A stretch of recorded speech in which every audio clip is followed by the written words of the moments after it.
Do you think that fat people should get an extra airline seat for free? On the plane? Yeah. Like for Do you think fat people should get an extra airline ticket for free? No. If anything, I think that they should be forced and required to pay double. One seat for each butt cheek for the poor, skinny little Gila sitting next to them. Oh, No, not forced. Oh, well, yeah. Recommended. I think No, it'll forced. be like reasonable since, you know, so they can be more comfortable. It's not only for them, but like for the other passengers too. So I don't think it'll be like dumb for them to like charge you extra for like an dumb to be charged extra for an extra seat when you're the gigantic person that is interfering in everybody else's space. Also, this girl clearly does not understand the economic viability of giving basically half of America an extra seat on their plane, considering their extra weight as well. That's going to cause the fuel prices to go up and less people on your flights paying less money, which will result in everybody paying more money for their seats because the obese people need to have an extra seat. So the prices all around will have to go up to accommodate for the profitability of that aircraft. So it actually hurts us for being skinny and fit and eating less. Well, I was going to say the only time I would say the airline needs to accommodate someone is only if they have a disability. Because think about it, tall people, they don't. Like the other day, we were on a flight and I saw a guy sit down on his seat. Should skinny people have to pay less? No. Listen, he was sitting down on his seat and his head, he was so tall, he didn't have no backrest.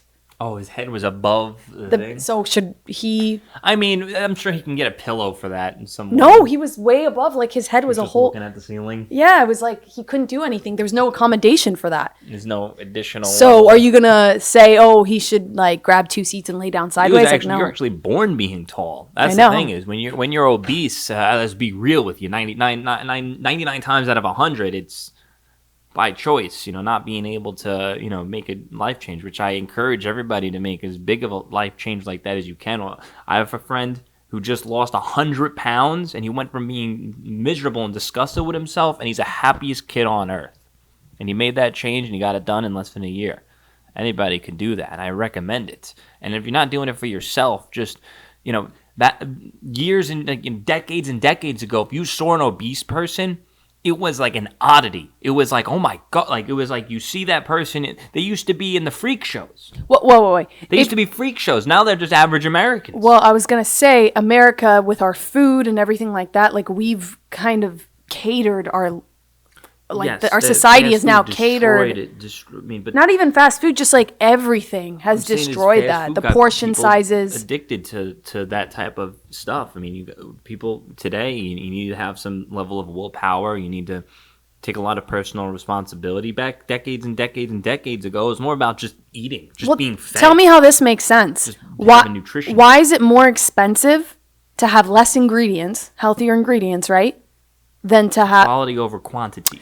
I know, but I'm saying it's less ingredients a lot of times, the healthier stuff, and it's way more expensive. Well, the thing is, if more people start buying it, there'll be a greater demand for it, and bigger factories will open up to produce that type. This is a pure capitalist mindset, economic mindset. If you have more people buying a thing, then more businesses will expand into that direction.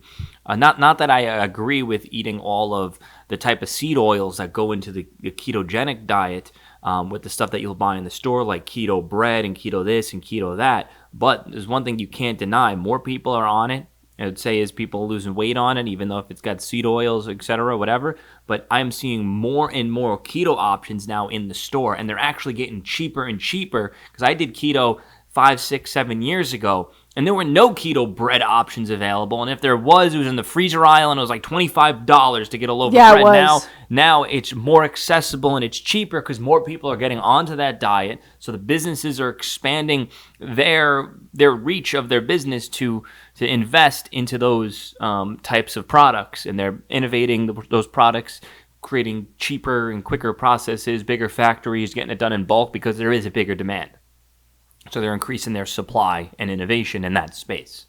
People who don't like capitalism don't understand that aspect of it. But if more people started eating healthier and demanded, the market will adjust to your demands and your spending needs. Mm-hmm. That's how the free market works and operates. Okay, so buy 2 seats Don't inconvenience us. Us. We're being inconvenienced. Thank you for watching. Like and subscribe.